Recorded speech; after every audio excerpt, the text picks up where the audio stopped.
Good morning. Today's lesson we're going to start, it is a two-part lesson on complex numbers.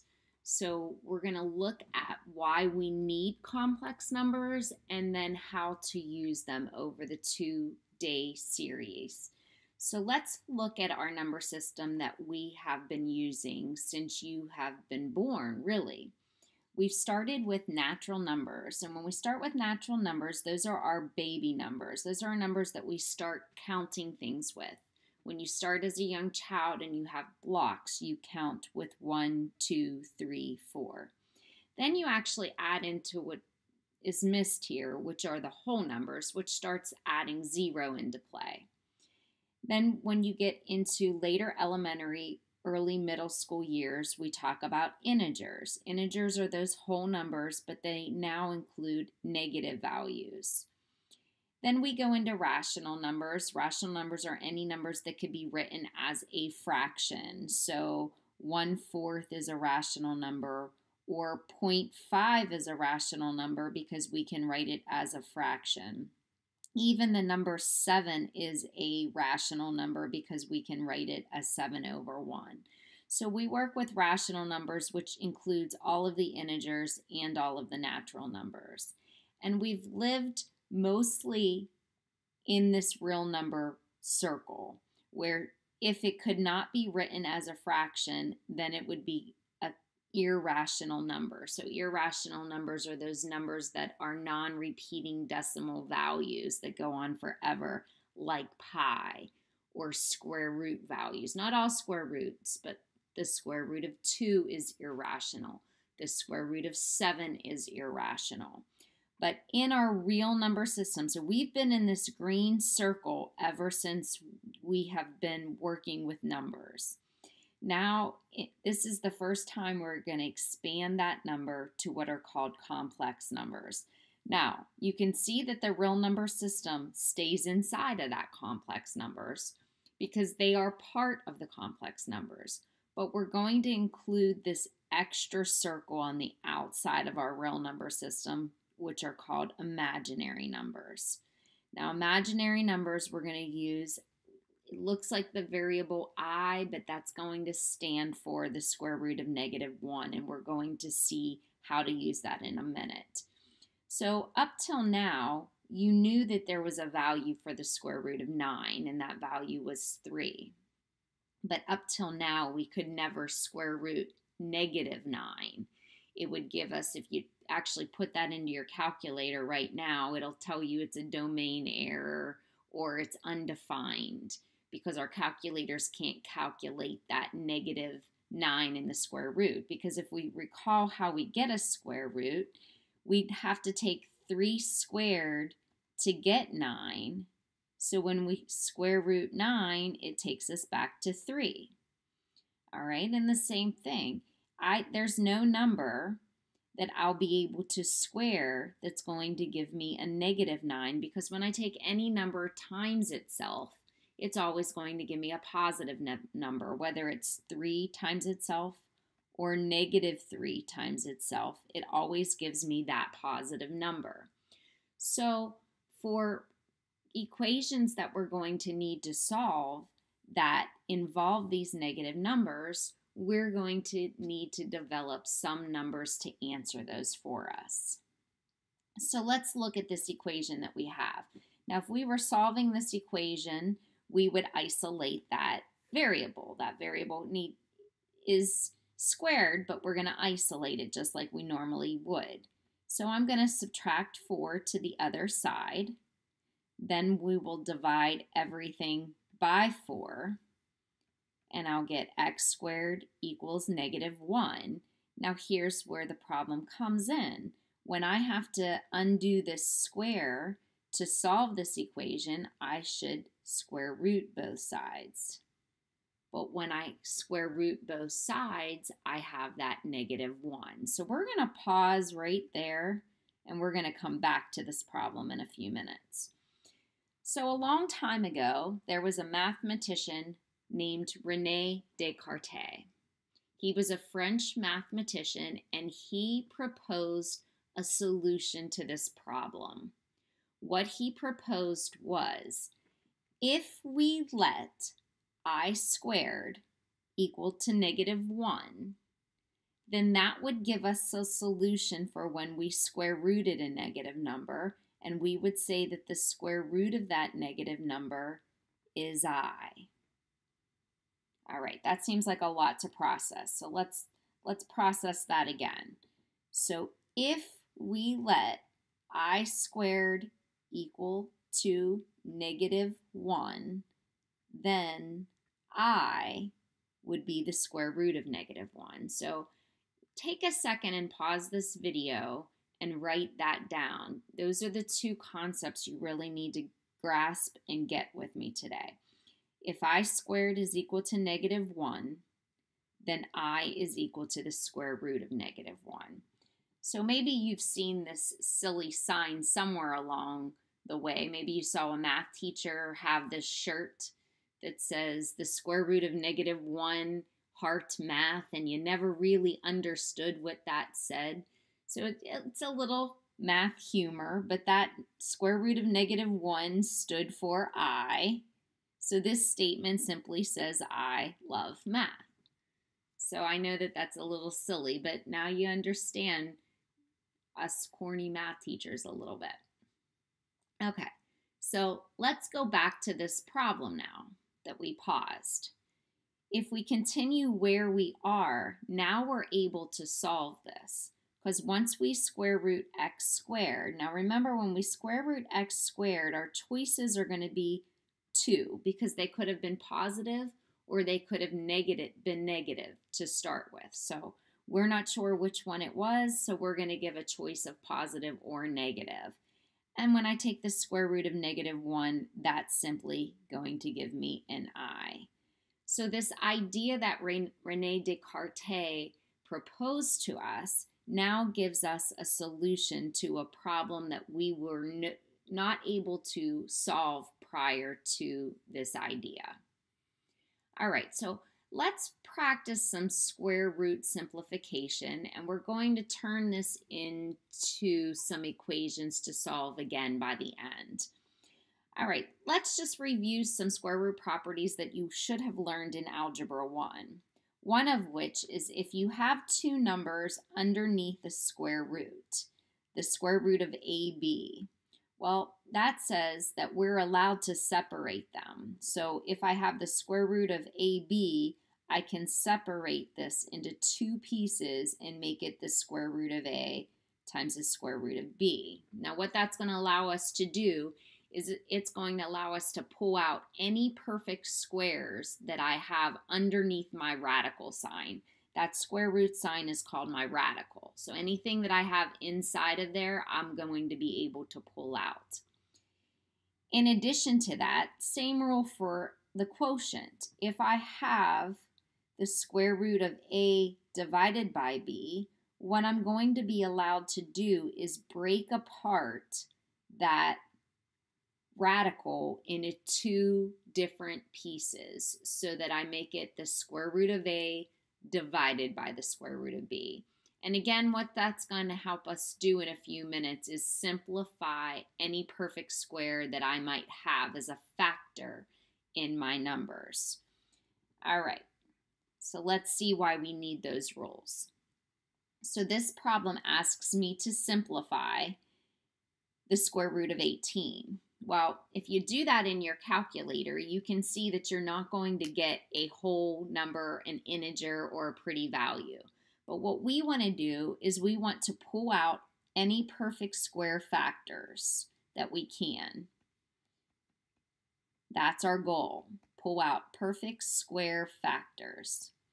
So if I factor 18, and there's various ways that I can factor 18, but if I can see that one of my perfect squares is a 9 and is a factor of 18, then I can factor this into 9 and 2 and break it apart underneath that radical. Now using that multiple rule, then I can simply take the square root of 9 times the square root of 2, and that's going to give me 3 square roots of 2. So let's keep in mind some of these perfect squares we might need later on. So if I square 1, I get 1. Square root of 2 is 4, or square of 2 is 4. Square of 3 is 9. 4 squared is 16. 5 is 25. 6 is 36. 7 is 49. 8 is 64. 9 is 81. 100 is 100, or 10 is 100, 11 is 121, 12 is 144. So I'm going to stop there, but you can continue. What I would do, if you're not very familiar with these perfect squares, write those on your notebooks so that you can refer back to those and find those factors in our problem. Now, if I relook at the same problem and I see the square root of 18, and maybe you saw 6 and 3 first, and you realize that 6 and 3 aren't perfect squares, what you could do is factor it again. So if I factor it like I'm factoring a tree, 6 and 3, let me undo that. That'll be 6 can factor again to 2 and 3, and then that 3 comes with me. What I see here is I see this double. And when I have a double under a square root, that means that that's going to be able to pull out because 3 times 3 is 9, which is one of our perfect squares.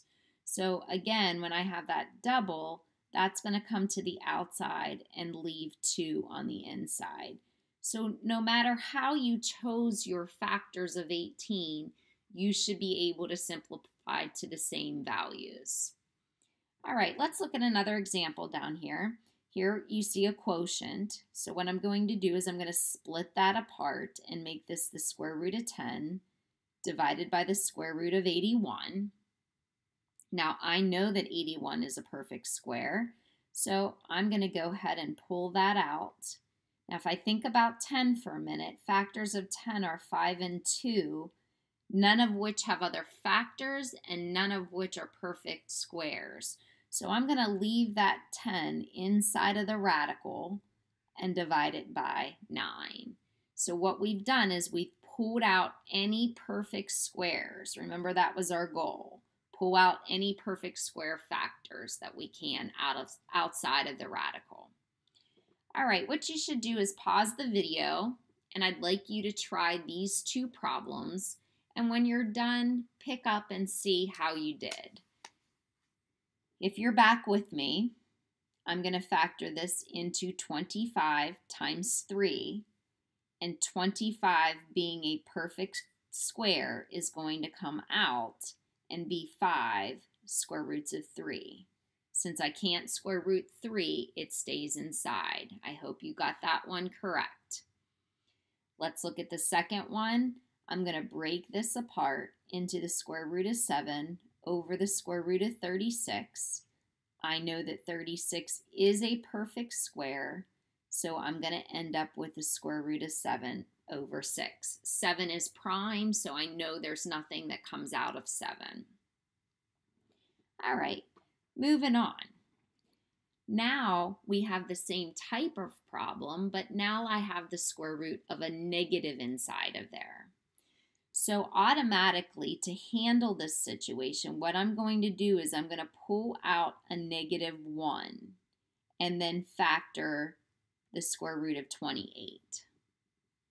So again, if I kind of think of what my factors of 28 are, I can factor that into 4 and 7. So I'm going to go ahead and do that. I'm going to break this into 4 and 7 and then square root what I can. I can square root 4. That's going to give me a 2.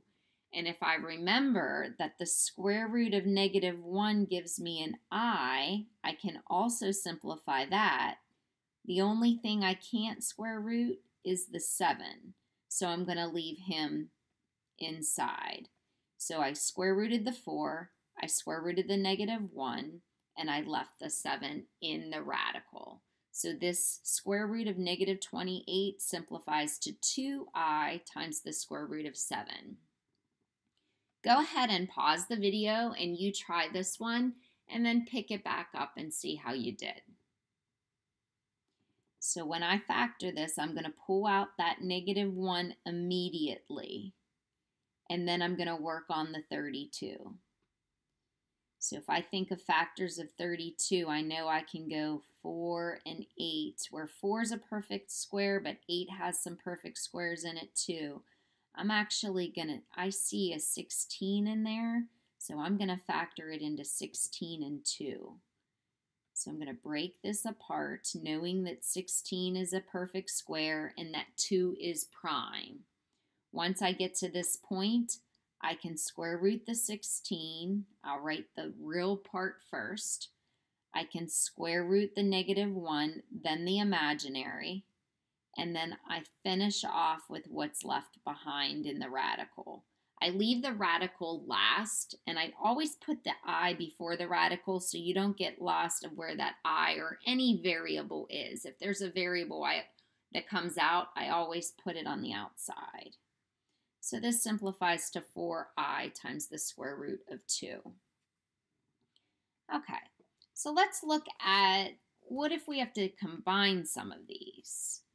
So -3i times 2i, I'm going to simply do the math. I'm going to multiply the real portions, and then I'm going to multiply my imaginary numbers, just almost as if I'm treating that as -3x and 2x. This is going to give me -3 times 2 is -6, and then I times I is going to give me an I squared. Now, I never want to leave I to a power, so I'm always going to simplify. Never leave I to a power. You always want to fix that, and we always can. I'm going to show you a few ways. So back at the beginning, I told you to write down if I squared is equal to -1, then the square root of I squared is equal to the square root of -1. So I know that I squared has to equal -1. So I'm simply going to replace that I squared with -1. And when I take -6 times -1, I get a positive 6. So -3i times 2i is positive 6. Okay, so when I go down into part B, I'm going to simplify both of those separately before I combine them. I do want to combine them, but I don't want to combine my negatives right now. So what I'm going to do is I'm going to factor out everything that I can do. So I'm going to pull out a -1, and I can factor out the 12 with the square root of 4 and the square root of 3. In the second grouping, I'm going to pull out a -1 also, and it's going to have just 2 left behind because 2 is a prime number. So now I'll work at pulling all of my perfect squares out. So I have the square root of 4 is 2.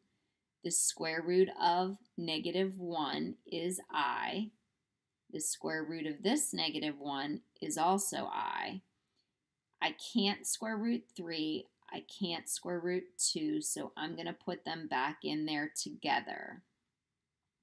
And then when I simplify, I end up with 2i squared times the square root of 6. Now I check 6 again and make sure once I combine them, I didn't create a perfect square, which I did not.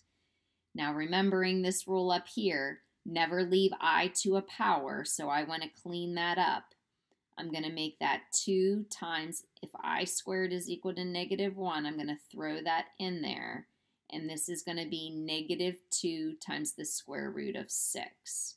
So this whole process left me with -2 times the square root of 6.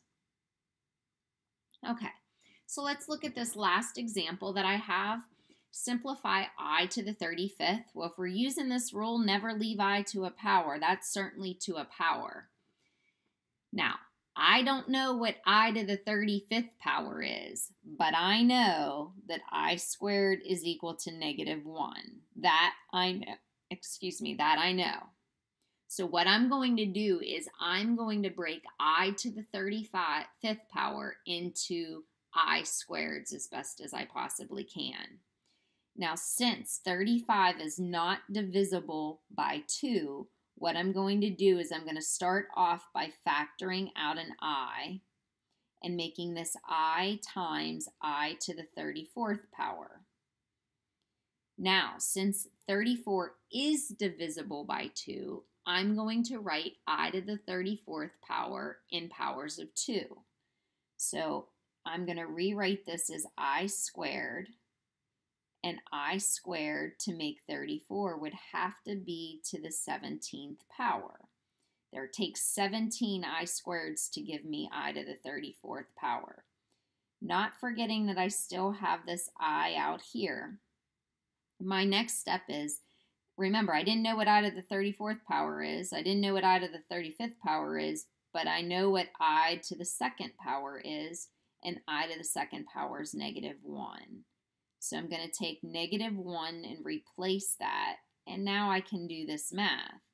Because a negative number to an odd power, if I take negative 1 to the 17th power, it's going to give me negative 17.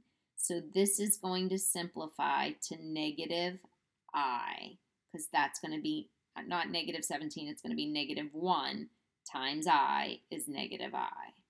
So I to the 35th power is going to actually equal negative I.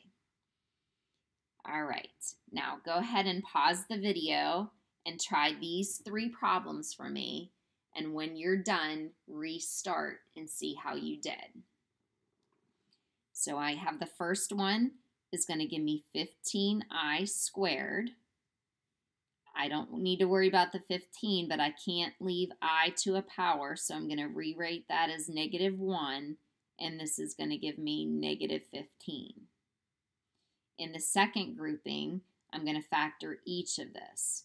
So I'm going to have negative 1 times the square root of 2 times the square root of negative 1 times the square root of 6.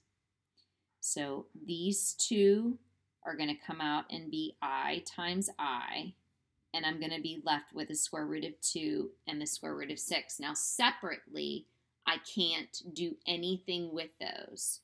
But when I put them back together and make this 2 times 6, that's going to give me 12. And within 12 is a perfect square. So I'm going to factor that out, and I'm going to pull out the 2 from the 4. So coming up here, this is going to give me 2 times I squared times the square root of 3. Remembering that I squared is negative 1. This is going to give me negative 2 square roots of 3. And the last one, I have I to the 37th power.